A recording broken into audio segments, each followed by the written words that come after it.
त्याचं मला चिरकुट होतं.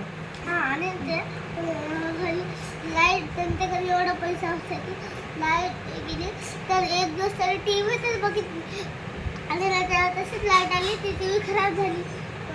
म्हणलं ठीक टी व्ही अभि पप्पा बोलले आम्ही 1 मिनिट बाहेर चाललो आणि नंतर मला पण घेऊन जा. ते बोलते अरे नाही तुला काही कळत नाही मी तुला काही घेतलं तर तू करोडो नुकसान करशील. ते बोलते नाही पप्पा नाही. ते बोलले नको घरी जाऊ. ते दादाजी आहेत ना तर ते दादाजी बाहेर न्यूजपेपर पढू लागले. न्यूजपेपर पढता ही आली. कचरा फेकेवाली आली. ती कचरा फेकेवाली नाही बसमध्ये करायवाली होती. बोलू लागले त्याने हे केलं कचरा टाकलं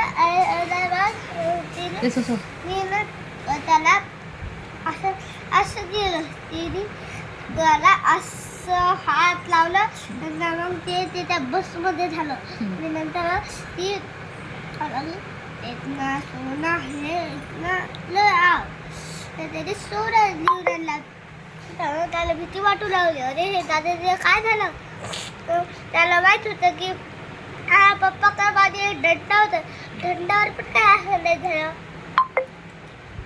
तर त्याने सोचलं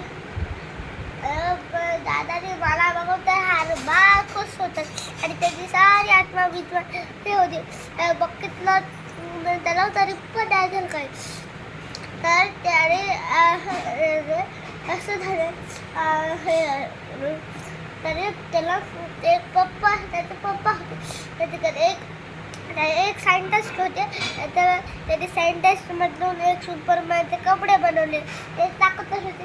त्याने ते कपडे पहनले आणि जादूकरणीला असं घुमवले आणि एक दिवारवर फेकून दिले आणि नंतर पळून गेले.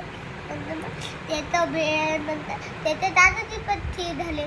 मग हे मोरल आहे की पप्पा सायंटिस्ट असल्यावर त्यांनी मम्मी पप्पा बाहेर गेले तर बत्ता सुपरमॅनचं सायंटिस्ट सूट्स घालून ताकदवर बनू शकते. हे आहे मोरल.